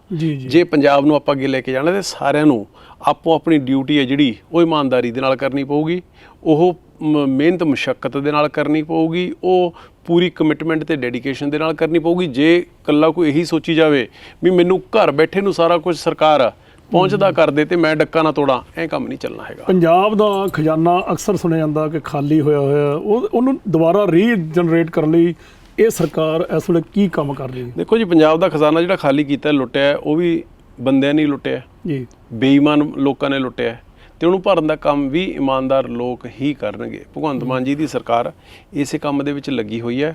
ਅਸੀਂ ਜਿੰਨੀਆਂ ਕਰਪਸ਼ਨਾਂ, ਠੱਗੀਆਂ ਠੋਰੀਆਂ ਦੇ ਰਾਹ ਪਿਛਲੀਆਂ ਸਰਕਾਰਾਂ ਨੇ ਬਣਾਏ ਸੀਗੇ, ਉਹ ਸਾਰੇ ਇਕੱਲਾ ਕਰਕੇ ਬੰਦ ਕਰਨ ਲੱਗੇ ਹੋਇਆ। ਔਰ ਇਹਦੇ ਨਾਲ ਤੁਸੀਂ ਦੇਖਿਆ ਹੋਊਗਾ ਕਿ ਐਕਸਾਈਜ਼ ਦੀ ਆਪਾਂ ਗੱਲ ਕਰ ਲਈਏ, ਆਪਾਂ GST ਕਲੈਕਸ਼ਨ ਦੀ ਗੱਲ ਕਰ ਲਈਏ, ਆਪਾਂ ਸਟੈਂਪ ਡਿਊਟੀ ਦੀ ਗੱਲ ਕਰ ਲਈਏ, ਇਹਨਾਂ ਸਾਰੀਆਂ ਦੇ ਵਿੱਚ ਵੱਡੇ ਪੱਧਰ ਦੇ ਉੱਪਰ ਜਿਹੜੀ ਐਨਹਾਂਸਮੈਂਟ ਹੈ, ਵਾਧਾ ਜਿਹੜਾ ਕਲੈਕਸ਼ਨ ਹੈ ਜਿਹੜੀ ਉਹ ਹੋ ਰਹੀ ਹੈ। ਕਰਪਸ਼ਨ, ਹੁਣ ਤੁਹਾਨੂੰ ਮੈਂ ਬਹੁਤੀਆਂ ਗੱਲਾਂ ਛੱਡੋ, ਤੁਹਾਨੂੰ ਮੈਂ ਆਪਦੇ ਮਹਿਕਮੇ ਦੀ ਇੱਕ ਗੱਲ ਸੁਣਾ ਦਿੰਦਾ। ਸਾਡਾ ਹਾਊਸਿੰਗ ਡਿਪਾਰਟਮੈਂਟ ਦੇ ਵਿੱਚ ਗਲਾਡਾ ਜਿਹੜਾ ਗ੍ਰੇਟਰ ਲੁਧਿਆਣਾ ਡਿਵੈਲਪਮੈਂਟ ਅਥਾਰਟੀ, ਉਹਦੇ ਵਿੱਚ ਇੱਕ ਸਾਈਟ ਸੀਗੀ 2.25 ਏਕੜ ਦੀ ਲੁਧਿਆਣੇ। ਉੱਥੇ ਜਦੋਂ ਕਿਸੇ ਨੇ ਕੋਈ ਫੰਕਸ਼ਨ ਕਰਨਾ, ਕੋਈ ਮੈਰਿਜ ਦਾ ਫੰਕਸ਼ਨ ਕਰਨਾ, ਕੋਈ ਕਨਵੈਨਸ਼ਨ ਹੋਣੀ ਹੈ, ਕੋਈ ਤਿਉਹਾਰਾਂ ਦੇ ਦਿਨਾਂ ਦੇ ਵਿੱਚ ਉੱਥੇ ਰਾਮਲੀਲਾ ਵਗੈਰਾ ਦਾ ਪ੍ਰੋਗਰਾਮ ਹੈ ਜਿਹੜਾ 15 ਦਿਨ ਉਹ ਚੱਲਦਾ ਸੀਗਾ। ਹੁਣ ਤੱਕ ਦੀਵਾਲੀ ਦੇ ਦਿਨਾਂ ਦੇ ਵਿੱਚ 15 ਦਿਨ ਦੀ ਰਾਮਲੀਲਾ ਜਿਹੜਾ ਪ੍ਰੋਗਰਾਮ ਚੱਲਦਾ ਸੀਗਾ, ਉੱਥੇ ਮੈਕਸਿਮਮ ਕਲੈਕਸ਼ਨ ਉਸ ਸਾਈਟ ਦੀ ਜਿਹੜੀ ਕਿਰਾਏ 'ਤੇ ਗਲਾਡਾ ਚੜਾਉਂਦੀ ਸੀਗੀ, ਉਹ 15,100 ਰੁਪਏ 'ਤੇ ਚੜ੍ਹੀ ਸੀਗੀ ਪਿਛਲੇ ਸਾਲ ਜੀ। ਤੇ ਇਸ ਵਾਰੀ ਇਮਾਨਦਾਰ ਸਰਕਾਰ ਆਉਣ ਤੋਂ ਮਗਰੋਂ ਉਹ ਤੁਸੀਂ ਗੈਸ ਕਰੋ ਕਿੰਨੇ 'ਤੇ ਚੜ੍ਹੀ ਹੋਊਗੀ ਡੇਲੀ ਦੇ ਕਿਰਾਏ 'ਤੇ। ਪਹਿਲਾਂ ਡੇਲੀ ਦਾ ਕਿਰਾਇਆ 15,100 ਤੇ ਇਸ ਵਾਰੀ ਰੰਧਾਵਾ ਸਾਹਿਬ ਉਹ ਡੇਲੀ ਦੇ ਕਿਰਾਏ 'ਤੇ ਚੜ੍ਹੀ ਹੈ 4,71,000 ਰੁਪਇਆ ਰੋਜ਼ ਦਾ। ਯਾਨੀ ਕਿ 15 ਦਿਨਾਂ ਦੇ ਕਿਰਾਏ ਦਾ ਹੀ ਫਰਕ ਹੈ ਜਿਹੜਾ, ਉਹ ਤਕਰੀਬਨ 68.5 ਲੱਖ ਰੁਪਇਆ ਸਰਕਾਰ ਦੇ ਖਜ਼ਾਨੇ ਦੇ ਵਿੱਚ। ਅੱਗੇ 15,000 ਰੋਜ਼ ਦਾ ਮਿਲਦਾ ਸੀ, ਹੁਣ 4,71,000। ਆਹੀ ਫਰਕ ਪੈ ਜਾਂਦਾ ਜੇ ਬਾਕੀ ਜੇਬ 'ਚ ਜਾਂਦਾ ਸੀ। ਓਬਵੀਅਸਲੀ ਜੀ, ਸਾਰੇ ਰਲ ਮਿਲ ਕੇ ਵੰਡ ਕੇ ਖਾਈ ਜਾਂਦੇ ਸੀਗੇ। ਤੁਪਕੇ ਨਾਲ ਸਮੁੰਦਰ ਖਾਲੀ ਹੋ ਜਾਂਦੇ ਹੁੰਦੇ ਨੇ ਤੇ ਤੁਪਕੇ ਨਾਲ ਹੀ ਸਮੁੰਦਰ ਭਰ ਜਾਂਦੇ ਹੁੰਦੇ ਨੇ। ਸੋ ਅਸੀਂ ਤਾਂ ਉਸ ਥਿਓਰੀ ਦੇ ਉੱਪਰ ਲੱਗੇ ਹੋਏ ਹਾਂ, ਪੂਰੀ ਇਮਾਨਦਾਰੀ ਦੇ ਨਾਲ ਲੱਗੇ ਹੋਏ। ਔਰ ਮੈਂ ਸਮਝਦਾ ਕਿ ਜੇ ਨੀਅਤ ਸਾਫ਼ ਹੋਵੇ ਨਾ ਜੀ, ਜਿਹੜੀਆਂ ਪਰਮਾਤਮਾ ਦੀ ਯੂਨੀਵਰਸਿਟੀ ਪੈਂਦੀ ਹੈ। ਹੋਰ ਇਹਦੇ 'ਚ ਕੁਐਸਚਨ ਹੁੰਦਾ ਵੀ ਆਪਾਂ ਜੇ ਜਨਰੇਟ ਕਰਨ ਲਈ ਇਹ ਵੀ ਇੱਕ ਉਪਰਾਲਾ, ਕੁਝ ਜ਼ਮੀਨਾਂ ਜਿਹੜੀਆਂ ਅਕਵਾਇਰ ਕੀਤੀਆਂ ਗਈਆਂ, ਇੱਥੇ ਆਮ ਚਰਚਾ 'ਚ ਆਇਆ ਕਿ ਉਹਨਾਂ ਨੇ ਸਿਰਫ ਸਖਤੀ ਕੀਤੀ ਸੀ ਪਰ ਉੱਤੇ ਕੋਈ ਕਾਰਵਾਈ ਨਹੀਂ ਹੋਈ। ਉਹਦੇ ਬਾਰੇ ਤੁਸੀਂ ਕੀ ਕਹਿਣਾ ਚਾਹੁੰਦੇ ਹੋ? ਜਿਹੜੇ ਖੇਤੀਬਾੜੀ ਪਿੰਡਾਂ 'ਚ ਜਿਹੜੀਆਂ ਜ਼ਮੀਨਾਂ ਲਵਾਰਸ ਪਈਆਂ ਸੀ ਜਾਂ ਕਿਸੇ ਦੇ ਕਬਜ਼ੇ ਸੀ, ਗੌਰਮੈਂਟ ਨੇ ਅਕਵਾਇਰ ਕੀਤੀਆਂ, ਉਹਦੀ ਅੱਗੇ ਜਿਹੜਾ ਫਿਊਚਰ ਪਲਾਨ ਕੀ ਆ? ਹਾਂ, ਜਿਹੜੀਆਂ ਐਕਚੁਅਲੀ ਹਜ਼ਾਰਾਂ ਏਕੜ ਜ਼ਮੀਨਾਂ ਇਹੋ ਜਿਹੀਆਂ ਸੀਗੀਆਂ ਜੀ, ਖਾਸ ਤੌਰ 'ਤੇ ਪੰਚਾਇਤੀ ਡਿਪਾਰਟਮੈਂਟ ਦੀਆਂ, ਰੂਰਲ ਡਿਵੈਲਪਮੈਂਟ ਦੀਆਂ ਤੇ ਹੋਰ ਵੀ ਕਈ ਮਹਿਕਮੇ ਦੀਆਂ ਨੇ, ਜਿਹੜੀਆਂ ਪਿਛਲੇ ਸਮਿਆਂ ਦੇ ਵਿੱਚ ਰਸੂਖਦਾਰਾਂ ਨੇ, ਪੋਲੀਟੀਕਲੀ ਜਿਹੜੇ ਰਾਜਦੇ ਪੁੱਜਦੇ ਲੋਕ ਸੀਗੇ, ਉਹਨਾਂ ਨੇ ਕਬਜ਼ੇ ਨੇ ਸੀ ਜਿਹੜੇ ਉਹਨਾਂ 'ਤੇ ਕਰ ਲਏ ਸੀਗੇ। ਤੇ ਉਹਦੇ ਉੱਪਰ ਸਰਕਾਰ ਨੇ ਸਖਤੀ ਕੀਤੀ, ਵੱਡੇ ਪੱਧਰ ਦੇ ਉੱਪਰ ਕੰਮ ਹੈ ਜਿਹੜਾ ਉਹ ਚੱਲਿਆ। ਉਹਨਾਂ ਥਾਵਾਂ ਨੂੰ ਰੀਕਲੇਮ ਕਰਕੇ ਸਰਕਾਰ ਹੈ ਜਿਹੜੀ, ਉਹਦਾ ਰੈਵਨਿਊ ਹੈ ਜਿਹੜਾ ਉਹ ਸਰਕਾਰ ਨੂੰ ਹੁਣ ਆਉਣਾ ਸ਼ੁਰੂ ਹੋ ਗਿਆ। ਕਈ ਥਾਵਾਂ ਤਾਂ ਇਹੋ ਜਿਹੀਆਂ ਸੀਗੀਆਂ ਜਿਹੜੀਆਂ ਸਰਕਾਰ ਦੇ ਖਾਤੇ 'ਚ ਬੋਲਦੀਆਂ ਹੀ ਕਿਤੇ ਨਹੀਂ ਸੀਗੀਆਂ ਵੀ ਉਹ ਜ਼ਮੀਨ ਹੈਗੀ ਵੀ ਕਿ ਨਹੀਂ ਵੀ ਹੈਗੀ, ਐਗਜ਼ਿਸਟ ਕਰਦੀ ਵੀ ਹੈ ਕਿ ਨਹੀਂ ਕਰਦੀ ਹੈਗੀ, ਕਬਜ਼ਾ ਕਿਸੇ ਹੋਰ ਦਾ ਹੁੰਦਾ ਸੀਗਾ। ਸੋ ਇਸ ਕਰਕੇ ਇਹ ਸਾਰੇ ਹਜੇ ਤੇ ਬਹੁਤ ਕੰਮ ਹੋ ਚੁੱਕਿਆ, ਪਰ ਐਟ ਦ ਸੇਮ ਟਾਈਮ ਇਹਦੇ ਉੱਪਰ ਬਹੁਤ ਵੱਡੇ ਪੱਧਰ ਦੇ ਉੱਪਰ ਕੰਮ ਹੈ ਜਿਹੜਾ ਉਹ ਚੱਲ ਰਿਹਾ ਹੈ। ਉਹਨਾਂ ਥਾਵਾਂ ਦੀ ਆਈਡੈਂਟੀਫਿਕੇਸ਼ਨ ਹੈ ਜਿਹੜੀ ਉਹ ਚੱਲ ਰਹੀ ਹੈ, ਤੇ ਨਜਾਇਜ਼ ਕਬਜ਼ਿਆਂ ਤੋਂ ਛੁਡਾ ਕੇ ਜਦੋਂ ਉਹ ਜਗ੍ਹਾ ਸਰਕਾਰ ਦੇ ਖਾਤੇ 'ਚ ਆਊਗੀ, ਉਹਦਾ ਰੈਵਨਿਊ ਵੀ ਆਊਗਾ, ਉਹਦੇ ਉੱਪਰ ਕੱਲ੍ਹ ਨੂੰ ਕੋਈ ਨਾ ਕੋਈ ਜਿਹੜੇ ਡਿਵੈਲਪਮੈਂਟ ਦੇ ਪ੍ਰੋਜੈਕਟਸ ਨੇ ਉਹ ਵੀ ਬਣਨਗੇ। ਸੋ ਇਹ ਚੀਜ਼ਾਂ ਤਾਂ ਦੇ ਨਾਲ ਹੀ ਜੇ ਥਾਂ ਹੋਊਗੀ ਤਾਂ ਹੀ ਕੋਈ ਪ੍ਰੋਜੈਕਟ ਲੱਗ ਸਕਦਾ ਹੈ। ਸੋ ਇਸ ਕਰਕੇ ਵੱਡੇ ਪੱਧਰ ਦੇ ਉੱਪਰ ਕੰਮ ਚੱਲ ਰਿਹਾ ਹੈ। NRI ਭਰਾ ਜਿਹੜੇ ਸਾਡੇ ਆ ਦੇਸ਼ਾਂ ਵਿਦੇਸ਼ਾਂ ਵਿੱਚ ਰਹਿੰਦੇ ਆ, ਉਹ ਪੰਜਾਬ ਜਾਣ ਤੋਂ ਅੱਜ ਕੱਲ੍ਹ ਕਤਰਾਉਂਦੇ ਆ, ਇਨਵੈਸਟਮੈਂਟ ਨਹੀਂ ਕਰਨਾ ਚਾਹੁੰਦੇ, ਕਹਿੰਦੇ ਵੀ ਉੱਥੇ ਸਾਡਾ ਕੋਈ ਸਿਸਟਮ ਨਹੀਂ ਹੈਗਾ। ਪਿੱਛੇ ਜੇ ਇੱਕ ਵਿਆਹ 'ਚ ਵੀ ਥੋੜ੍ਹੀ ਜਿਹੀ ਉਹਨਾਂ ਨਾਲ ਗੜਬੜ ਹੋ ਗਈ ਸੀ, ਕਿਸੇ ਠੇਕੇਦਾਰ ਨੇ ਉਹਨਾਂ ਨਾਲ ਬਹੁਤ ਮਾੜਾ ਰਸੂਖ ਕੀਤਾ ਸੀ, ਵਿਆਹ ਦਾ ਸਾਰਾ ਕੰਮ ਜਿਹੜਾ ਠੱਪ ਹੋ ਗਿਆ। ਇਸ ਤਰ੍ਹਾਂ ਦੀ ਕੁਝ ਹੋਰ ਵੀ ਘਟਨਾਵਾਂ ਹੋਈਆਂ, ਕੁਝ ਮਾਰ ਧਾੜ ਵੀ ਹੋਈ ਆ, ਕੁਝ ਕਤਲ ਹੋਏ ਆ। NRI ਭਰਾ ਜਿਹੜੇ ਆ ਇਸ ਕਰਕੇ ਇਨਵੈਸਟਮੈਂਟ ਕਰਨ ਤੋਂ ਕਤਰਾਉਂਦੇ ਆ, ਉਹਨੂੰ ਆਪਾਂ ਕਿਵੇਂ ਲੈ ਸਕਦੇ ਹਾਂ? ਤੁਹਾਡੀ ਸਰਕਾਰ ਉਹਦੇ ਲਈ ਕੀ ਸਪੈਸ਼ਲ ਉਪਰਾਲੇ ਕਰ ਰਹੀ ਹੈ? ਦੇਖੋ ਰੰਧਾਵਾ ਸਾਹਿਬ, ਇਸ ਤਰ੍ਹਾਂ ਕਿ ਜੋ ਪਿਛਲੇ ਦਿਨਾਂ ਦੇ ਵਿੱਚ ਅੰਮ੍ਰਿਤਸਰ ਦੇ ਵਿੱਚ ਇੱਕ ਵਿਆਹ ਦੇ ਵਿੱਚ ਕੁਝ NRI ਭਰਾ ਜਿਹੜੇ ਜਾ ਕੇ ਉੱਥੇ ਫੰਕਸ਼ਨ ਕਰ ਰਹੇ ਸੀਗੇ, ਉੱਥੇ ਜਾ ਕੇ ਕੋਈ ਗੁੰਡੇ ਬਦਮਾਸ਼ਾਂ ਨੇ ਬਦਮਾਸ਼ੀ ਕਰਨ ਦੀ ਕੋਸ਼ਿਸ਼ ਕੀਤੀ। ਦੇਖੋ ਗੱਲ ਇਹ ਹੁੰਦੀ ਹੈ ਕਿ ਜਿਹੜੀਆਂ ਇੱਕ ਮਾੜੀਆਂ ਆਦਤਾਂ, ਮਾੜੀਆਂ ਪਿਰਤਾਂ ਪਿਛਲੇ ਸਮੇਂ ਦੀਆਂ ਪਈਆਂ ਹੋਣ ਨਾ ਜੀ, ਤੇ ਉਹਨਾਂ ਪਿਰਤਾਂ ਨੂੰ, ਮਾੜੀਆਂ ਹਰਕਤਾਂ ਕਰਨ ਵਾਲਿਆਂ ਨੂੰ, ਮਾੜੇ ਅਨਸਰਾਂ ਨੂੰ ਸਰਕਾਰਾਂ ਦੀ ਸ਼ਹਿ ਹੋਵੇ, ਤੇ ਉਦੋਂ ਇਹੋ ਜਿਹੀਆਂ ਹਰਕਤਾਂ ਨੇ ਜਿਹੜੀਆਂ, ਉਹਨਾਂ ਨੂੰ ਇਹੋ ਜਿਹੀਆਂ ਆਦਤਾਂ ਨੇ ਜਿਹੜੀਆਂ, ਉਹਨਾਂ ਨੂੰ ਖਤਮ ਕਰਨ ਦੇ ਵਿੱਚ ਥੋੜ੍ਹਾ ਸਮਾਂ ਲੱਗਦਾ ਹੈ। ਉਹ ਪਹਿਲਾਂ ਵਾਲਾ ਸਿਸਟਮ ਵਿੱਚ ਸੀਗਾ, ਕਿਉਂਕਿ ਪੋਲੀਟੀਕਲ ਲੋਕਾਂ ਦੇ ਆਪਦੇ ਇੰਟਰਸਟ ਸੀਗੇ ਸ਼ਰਾਬ ਦੇ ਠੇਕਿਆਂ ਦੇ ਵਿੱਚ, ਤੇ ਕੋਈ ਵੀ ਕਿਸੇ ਨੂੰ ਵੀ ਘੇਰ ਲਓ, ਕਿਸੇ ਦੀ ਬੇਇੱਜ਼ਤੀ ਕਰ ਦਿਓ, ਕਿਸੇ 'ਤੇ ਵੀ ਗੁੰਡਾਗਰਦੀ ਕਰ ਦਿਓ, ਇਹ ਕੰਮ ਚੱਲੀ ਜਾਂਦਾ ਸੀਗਾ। ਪਰ ਹੁਣ ਇਹ ਸਰਕਾਰ ਦੇ ਵਿੱਚ ਪੋਸੀਬਲ ਨਹੀਂ ਹੈਗਾ। ਜਦੋਂ ਉਹ ਕਾਰਵਾਈ ਹੋਈ, ਉਹਦੇ ਉੱਪਰ ਨਾਲ ਦੀ ਸਰਕਾਰ ਨੇ ਸਖਤੀ ਨਾਲ ਐਕਸ਼ਨ ਲਿਆ, ਤੇ ਹੁਣ ਇਹੋ ਜਿਹਾ ਨਾ ਹੋਵੇ ਇਹਦੇ ਉੱਪਰ ਸਖਤ ਨਿਰਦੇਸ਼ ਨੇ ਜਿਹੜੇ ਗਨ ਕਲਚਰ ਨੂੰ ਕੰਟਰੋਲ ਕਰਨ ਦਾ ਕੰਮ ਹੈ ਜਿਹੜਾ, ਉਹਦੇ ਬਾਰੇ ਵੀ ਪਿਛਲੇ ਦਿਨਾਂ 'ਚ ਤੁਸੀਂ ਪੜ੍ਹਿਆ ਹੋਊਗਾ ਕਿ ਨਵੇਂ ਲਾਇਸੈਂਸਿਸ ਨੇ ਜਿਹੜੇ 3 ਮਹੀਨੇ ਦੇ ਲਈ ਉਹ ਰੋਕ ਲਾ ਦਿੱਤੀ ਗਈ ਉਹਦੇ ਉੱਤੇ। ਜੇ ਕੋਈ ਦਿਖਾਊਗਾ ਅਸਲੇ ਨੂੰ, ਠੀਕ ਹੈ ਨਾ, ਤੇ ਉਹਦਾ ਕੋਈ ਇਸ ਤਰੀਕੇ ਦਾ ਵਿਖਾਵਾ ਕਰੂਗਾ ਜਿਹਦੇ ਨਾਲ ਡਰ ਪੈਦਾ ਹੁੰਦਾ ਹੋਵੇ, ਤੇ ਉਹਦੇ ਉੱਪਰ ਸਖਤ ਕਾਰਵਾਈ ਹੈ ਜਿਹੜੀ ਉਹ ਹੋਊਗੀ। ਪਰਚੇ ਦਰਜ ਨੇ ਜਿਹੜੇ ਉਹ ਹੋ ਰਹੇ ਨੇ। ਸੋ ਇਹ ਸਾਰਾ ਕੰਮ ਹੈ ਜਿਹੜਾ ਇਹ ਸਰਕਾਰ ਵੱਲੋਂ ਫੈਸਲੇ ਲਏ ਗਏ ਨੇ। ਜਿਹੜੀ ਹੁਣ ਤੁਸੀਂ ਗੱਲ ਕੀਤੀ ਕਿ ਕੁਝ ਹੱਤਿਆਵਾਂ ਨੇ ਜਿਹੜੀਆਂ ਹੋਈਆਂ ਨੇ ਜਾਂ ਮਾਹੌਲ ਖਰਾਬ ਹੋਇਆ, ਹੁਣ ਤੁਸੀਂ ਇਹ ਬਿਲਕੁਲ ਠੀਕ ਹੈ, ਪਰ ਮੈਂ ਤੁਹਾਨੂੰ ਇੱਕ ਗੱਲ ਕਹਿਣੀ ਚਾਹੂੰਗਾ ਕਿ ਇਹ ਜਿਹੜੇ ਗੈਂਗਸਟਰ ਨੇ, ਇਹ ਕੋਈ 7 ਮਹੀਨਿਆਂ ਦੇ ਵਿੱਚ ਭਗਵੰਤ ਮਾਨ ਜੀ ਦੀ ਸਰਕਾਰ ਨੇ ਤਾਂ ਇੱਕ ਦਿਨ ਪੈਦਾ ਕਰਨੀ, ਤੇ ਇਹ ਪਿਛਲੇ ਨੇ ਜਿਹੜੇ ਚੱਲੇ ਆਉਂਦੇ ਨੇ, ਤੇ ਉਹਨਾਂ ਦਾ ਭੁਗਤਾਨ ਹੈ ਜਿਹੜਾ ਉਹ ਸਾਨੂੰ ਕਰਨਾ ਪੈ ਰਿਹਾ ਹੈ। ਸਖਤੀ ਦੇ ਨਾਲ ਉਹਨਾਂ ਨੂੰ ਕਾਬੂ ਕਰਨ ਦੀ, ਕੰਟਰੋਲ ਕਰਨ ਦੀ ਕੋਸ਼ਿਸ਼ ਕਰ ਰਹੇ ਹਾਂ। ਪਰ ਇਹਦੇ ਨਾਲ ਇੱਕ ਜਿਹੜਾ ਹੋਰ ਐਂਗਲ ਮੈਂ ਤੁਹਾਡੇ ਧਿਆਨ ਦੇ ਵਿੱਚ ਲਿਆਉਣਾ ਚਾਹੂੰਗਾ ਕਿ ਆ ਪਿਛਲੇ ਦਿਨਾਂ ਦੇ ਵਿੱਚ ਜਿੰਨੇ ਵੀ ਹੋਏ ਨੇ, ਚਾਹੇ ਸਿੱਧੂ ਮੂਸੇਵਾਲੇ ਦਾ ਮਰਡਰ ਹੋਵੇ, ਤੇ ਚਾਹੇ ਆ ਹੁਣ ਜਿਹੜਾ ਕਬੱਡੀ ਵਾਲਾ ਪਲੇਅਰ ਹੋਵੇ, ਤੇ ਚਾਹੇ ਹੁਣ ਜਿਹੜਾ ਇੱਕ ਪ੍ਰੇਮੀ ਮਾਰਿਆ ਪ੍ਰਦੀਪ, ਇਹਨਾਂ ਸਾਰਿਆਂ ਦੇ ਵਿੱਚ ਤੁਸੀਂ ਇੱਕ ਚੀਜ਼ ਸ਼ਾਇਦ ਨੋਟਿਸ ਕਰਨੋਂ ਖੁੰਝ ਗਏ ਹੋ, ਔਰ ਉਹ ਨੋਟਿਸ ਕਰਨ ਵਾਲੀ ਗੱਲ ਇਹ ਹੈ ਕਿ ਇਹਨਾਂ ਸਾਰਿਆਂ ਦੇ ਵਿੱਚ ਜਿੰਨੇ ਮਰਡਰਰ ਸੀਗੇ, ਕਾਤਲ ਸੀਗੇ, ਉਹਨਾਂ ਵਿੱਚੋਂ 80% ਸੀ ਜਿਹੜੇ ਉਹ ਹਰਿਆਣੇ ਦੇ ਸੀਗੇ। ਇਹਦਾ ਮਤਲਬ ਇਹ ਹੋਇਆ ਵੀ ਇੱਕ BJP ਰੂਲਡ ਸਟੇਟ ਦੇ ਵਿੱਚ ਕ੍ਰਿਮੀਨਲਸ ਦੀ, ਔਰ ਉਹ ਵੀ ਜਿਹੜੇ ਟੀਨੇਜਰਸ ਨੇ, ਉਹਨਾਂ ਦੀ ਬਰੀਡਿੰਗ ਹੈ ਜਿਹੜੀ ਉਹ ਚੱਲ ਰਹੀ ਹੈ, ਤੇ ਉਹ ਦੂਜੀਆਂ ਸਟੇਟਾਂ ਦੇ ਵਿੱਚ ਜਾ ਕੇ ਵਾਰਦਾਤ ਕਰ ਆਉਂਦੇ ਨੇ। ਸੋ ਮੇਰੇ ਕਹਿਣ ਦਾ ਮਤਲਬ ਇਹ ਹੈ ਕਿ ਸਾਡੇ ਇੱਥੇ ਤਾਂ ਅਸੀਂ ਕੰਟਰੋਲ ਕੀਤਾ ਹੋਇਆ, ਕਰ ਰਹੇ ਹਾਂ, ਹਜੇ ਹੋਰ ਵੀ ਕਰਾਂਗੇ। ਪਰ ਹੁਣ ਜੇ ਕੋਈ ਗੁਆਂਢੀ ਰਾਜ ਦਾ ਬੱਚਾ 15-16 ਸਾਲ ਦਾ ਅਸਲਾ ਲਿਆ ਕੇ ਇੱਥੇ ਕਿਸੇ ਦਾ ਮਰਡਰ ਕਰ ਜੇ, ਜਿਹੜਾ ਕਿ ਹਜੇ ਤੱਕ ਜਿਹਦਾ ਕੋਈ ਕ੍ਰਿਮੀਨਲ ਬੈਕਗਰਾਊਂਡ ਨਹੀਂ ਹੈਗਾ, ਉਹਨੂੰ ਪੁਲਿਸ ਕਿਵੇਂ ਰੋਕੇ ਜੀ? ਸੋ ਮੇਰੇ ਕਹਿਣ ਦਾ ਮਤਲਬ ਇਹ ਹੈ ਕਿ ਇਹ ਸਿਰਫ ਔਰ ਸਿਰਫ ਪੰਜਾਬ ਨੂੰ ਬਦਨਾਮ ਕਰਨ ਦੀਆਂ ਸਾਜ਼ਿਸ਼ਾਂ ਨੇ ਜਿਹੜੀਆਂ ਉਹ ਹੋ ਰਹੀਆਂ ਨੇ, ਤੇ ਹੋ ਰਹੀਆਂ ਨੇ ਗੁਆਂਢੀ ਸੂਬੇ ਦੇ ਵਿੱਚੋਂ ਜਿੱਥੇ ਕਿ BJP ਦੀ ਸਰਕਾਰ ਹੈ। ਸੋ ਇਸ ਕਰਕੇ ਇਸ ਐਂਗਲ ਨੂੰ ਕਾਰਵਾਈ, ਵਾਰਦਾਤ ਜ਼ਰੂਰ ਪੰਜਾਬ ਦੇ ਵਿੱਚ ਹੋਈ ਹੈ, ਪਰ ਉਹਦੀ ਸਾਰੀ ਦੀ ਸਾਰੀ ਕਹਾਣੀ ਬਣਤਰ ਹੈ ਜਿਹੜੀ ਉਹ ਕਿਤੇ ਹੋਰ ਬੁਣੀ ਜਾਂਦੀ ਹੈ। ਸੋ ਇਸ ਕਰਕੇ ਮੇਰੇ ਕਹਿਣ ਦਾ ਮਤਲਬ ਇਹ ਹੈ ਕਿ ਇਸ ਸਾਰੇ ਐਂਗਲ ਨੂੰ ਜਦੋਂ ਆਪਾਂ ਦੇਖਦੇ ਹਾਂ ਤਾਂ ਕਿਤੇ ਨਾ ਕਿਤੇ ਇਹ ਲੱਗਦਾ ਹੈ ਕਿ ਪੰਜਾਬ ਦਾ ਮਾਹੌਲ ਖਰਾਬ ਕਰਨ ਦੇ ਵਿੱਚ ਕਿਸੇ ਨਾ ਕਿਸੇ ਪੋਲੀਟੀਕਲ ਤਾਕਤ ਦੀ ਮਨਸ਼ਾ ਹੈਗੀ। ਤੁਸੀਂ ਸ਼ਹਿਰੀ ਵਿਕਾਸ ਮੰਤਰੀ ਹੋ, NRIs ਬਾਰੇ ਕੋਈ ਸਪੈਸ਼ਲ ਪ੍ਰੋਗਰਾਮ ਹੋਵੇ ਜਿਹੜਾ ਤੁਸੀਂ ਉੱਥੇ ਪੰਜਾਬ 'ਚ ਉਹਨਾਂ ਕੋਲੋਂ ਚਾਹੁੰਦੇ ਹੋਵੋ ਕਿ ਉੱਥੇ ਆਪਣਾ ਇਨਵੈਸਟ ਕਰਨ, ਜਾਂ ਕੋਈ ਹੋਰ ਤਰ੍ਹਾਂ ਦੇ ਕਈ ਪ੍ਰੋਗਰਾਮ ਹੁੰਦੇ ਆ, ਉਹ ਕੋਈ ਇਸ ਤਰ੍ਹਾਂ ਹੁਣ ਤੱਕ ਲਿਖਿਆ ਗਿਆ ਜਾਂ ਆਉਣ ਵਾਲੇ ਸਮੇਂ ਵਿੱਚ ਕੋਈ ਲਿਖਣ ਦੀ ਸੰਭਾਵਨਾ ਹੈਗੀ ਹੈ? ਦੇਖੋ ਇਸ ਤਰ੍ਹਾਂ ਕਿ ਅਸੀਂ ਵੱਡੇ ਪੱਧਰ ਦੇ ਉੱਪਰ ਜਿਹੜੇ ਪ੍ਰੋਗਰਾਮ ਨੇ ਉਹ ਲੀਕ ਰਹੇ ਹਾਂ, ਚਾਹੇ ਉਹ ਇੰਡਸਟਰੀ ਦਾ ਹੋਵੇ ਜੀ ਤੇ ਚਾਹੇ ਇਹ ਸਾਡੇ ਹਾਊਸਿੰਗ ਔਰ ਅਰਬਨ ਡਿਵੈਲਪਮੈਂਟ ਦਾ ਹੋਵੇ। ਪਿਛਲੇ ਦਿਨਾਂ 'ਚ ਤੁਸੀਂ ਦੇਖਿਆ ਹੋਵੇਗਾ ਕਿ 2600 ਕਰੋੜ ਦੀ ਇੱਕ ਇੰਡਸਟਰੀ ਹੈ ਜਿਹੜੀ ਉਹ ਟਾਟਾ ਨੇ ਲੁਧਿਆਣੇ ਦੇ ਵਿੱਚ ਅਨਾਉਂਸ ਕੀਤੀ ਹੈ। ਮੈਂ ਆਪਦੇ ਹਾਊਸਿੰਗ ਦੇ ਵਿੱਚ ਇਹੋ ਜਿਹੀਆਂ ਅਸੀਂ ਪਾਲਿਸੀਜ਼ ਲੈ ਕੇ ਆ ਰਹੇ ਹਾਂ ਜਿਹਦੇ ਨਾਲ ਵੱਡੇ ਪੱਧਰ ਦੇ ਉੱਪਰ ਜਿਹੜੀ ਇਨਵੈਸਟਮੈਂਟਾਂ ਨੇ ਜਿਹੜੀਆਂ ਉਹ ਅਸੀਂ ਐਕਸਪੈਕਟ ਕਰ ਰਹੇ ਹਾਂ ਕਿ ਆਉਣਗੀਆਂ। ਮੈਂ ਸਾਰੇ NRI ਵੀਰਾਂ ਨੂੰ ਬੇਨਤੀ ਕਰੂੰਗਾ ਕਿ ਤੁਸੀਂ ਚਾਹੇ ਇੱਥੇ ਰਹਿੰਦੇ ਪਰ ਦਿਲ ਤੁਹਾਡਾ ਅੱਜ ਵੀ ਪੰਜਾਬ ਦੇ ਵਿੱਚ ਵਸਦਾ ਹੈ। ਫੈਬਰਵਰੀ ਦੇ ਵਿੱਚ ਤਕਰੀਬਨ 22 ਫੈਬਰਵਰੀ ਨੂੰ ਅਸੀਂ ਇਨਵੈਸਟ ਪੰਜਾਬ ਹੈ ਜਿਹੜੀ ਉਹ ਕਰਾ ਰਹੇ ਹਾਂ। ਤੁਸੀਂ ਉੱਥੇ ਆਓ, ਤੁਹਾਡਾ ਆਪਣਾ ਘਰ ਹੈ ਅਤੇ ਉਹਦੇ ਨਾਲ ਤੁਹਾਨੂੰ ਦੇਖਣ ਨੂੰ, ਕਰਨ ਨੂੰ, ਸਮਝਣ ਨੂੰ ਹਜ਼ਾਰਾਂ ਓਪਰਚੁਨਿਟੀਜ਼ ਨੇ ਜਿਹੜੀਆਂ ਉਹ ਪੰਜਾਬ ਸਰਕਾਰ ਪਲਾਨ ਕਰ ਰਹੀ ਹੈ ਕਿ ਤੁਹਾਨੂੰ ਹਜ਼ਾਰਾਂ ਓਪਰਚੁਨਿਟੀਜ਼ ਅਸੀਂ ਦੇਵਾਂਗੇ ਜਿਹਦੇ ਨਾਲ ਤੁਸੀਂ ਆਪਣੀ ਸਟੇਟ ਦੇ, ਆਪਣੀ ਮਾਂ ਭੂਮੀ ਦੀ ਸੇਵਾ ਵੀ ਕਰ ਸਕੋਗੇ ਔਰ ਬਿਜ਼ਨਸ ਦੀਆਂ, ਇਨਵੈਸਟਮੈਂਟ ਦੀਆਂ ਇਹੋ ਜਿਹੀਆਂ ਓਪਰਚੁਨਿਟੀਜ਼ ਸ਼ਾਇਦ ਤੁਹਾਨੂੰ ਕਿਤੇ ਨਾ ਮਿਲਣ ਜਿਹੜੀਆਂ ਅਸੀਂ ਪੰਜਾਬ ਦੇ ਵਿੱਚ ਕ੍ਰੀਏਟ ਕਰਨ ਲੱਗੇ ਹੋਏ ਹਾਂ। ਜੀ ਬਹੁਤ ਸਾਰੇ NRIs ਨੇ ਆਲਰੇਡੀ ਇਨਵੈਸਟ ਕੀਤਾ ਹੋਇਆ, ਪ੍ਰਾਪਰਟੀਜ਼ ਲਈਆਂ ਹੋਈਆਂ, ਘਰ ਲਏ ਆ, ਪਲਾਟ ਲਏ ਆ ਜਾਂ ਬਿਜ਼ਨਸ ਵੀ ਲਏ ਆ। ਪ੍ਰਾਪਰਟੀ ਦਾ ਰੇਟ ਜਿਹੜਾ ਅੱਜ ਤੋਂ 12-13 ਸਾਲ ਪਹਿਲਾਂ ਸੀ ਉੱਥੇ ਹੀ ਰੁਕਿਆ ਹੋਇਆ। ਕੋਈ ਇਸ ਤਰ੍ਹਾਂ ਦਾ ਹੈਗਾ ਕੋਈ ਇਨਕਰੇਜਮੈਂਟ ਮਿਲੇ NRIs ਨੂੰ ਵੀ ਜੇ ਅਸੀਂ ਉੱਥੇ ਇਨਵੈਸਟ ਕਰਦੇ ਹਾਂ ਤਾਂ ਪ੍ਰਾਪਰਟੀ ਸਾਨੂੰ ਬਾਅਦ 'ਚ ਪ੍ਰੋਫਿਟੇਬਲ ਸਾਬਤ ਹੋਊਗੀ?